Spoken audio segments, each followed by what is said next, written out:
ഞങ്ങൾ ബാംഗ്ലൂരിൽ പഠിച്ചിരുന്ന സമയത്തെ അച്ഛമ്മയ്ക്കും അച്ഛനും നിർബന്ധമായിരുന്നു വെക്കേഷന് നാട്ടിൽ വരുമ്പോൾ ആദ്യം അച്ഛൻ്റെ അവിടേക്ക് പോകണം എന്നുള്ളത്. അച്ഛൻ്റെ അവിടെ അങ്ങോട്ട് ചെന്ന് കഴിഞ്ഞാൽ അച്ഛമ്മ അവിടെ ഉമ്മർത്തിരിക്കുന്നുണ്ടാവും. അച്ഛമ്മ വെറ്റില മുറുക്കിയായിരുന്നു.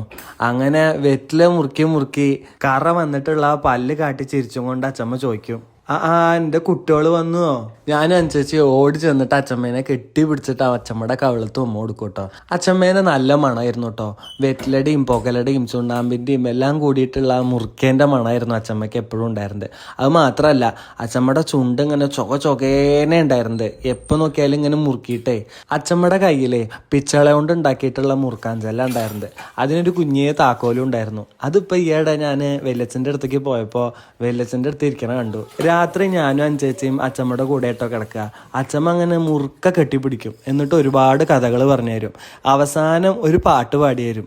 നീല കാർമൂകിൽ വർണ്ണനേരം രാധ എന്നൊരു നാരിയുമായി നീളേ നീളേ വനത്തിൽ നടന്നും മേളമോടു കളിച്ചു രസിച്ചും പാടിയും ചില രാഗങ്ങളുമായി കൂടെയും ചെറു പുഷ്പമറുത്തും എന്താണിങ്ങനെ കാട്ടിൽ നടപ്പാൻ എന്നാലേതു മെഴുതല്ലേ കണ്ണ എന്നാലേതു മെഴുതല്ലേ കണ്ണ. അതുപോലെ കുട്ടിക്കാലത്ത് അനുസരിച്ച് എന്നെ എപ്പോൾ നോക്കിയാലും പ്രാന്താന്നും പൊട്ടാന്നും വിളിച്ചിരുന്നു. ഇപ്പോഴും വിളിക്കുന്നുണ്ട് കേട്ടോ. അത് കേട്ടിട്ട് അഞ്ചേച്ചി അങ്ങനെ വിളിക്കണത് നിർത്താൻ വേണ്ടിയിട്ട് അച്ഛമ്മയായിട്ട് എന്നെ അങ്ങനെ വിളിക്കാൻ തുടങ്ങി. പ്രാന്താ പൊട്ടാന്ന് വിളിക്കുള്ളൂ അച്ഛമ്മ.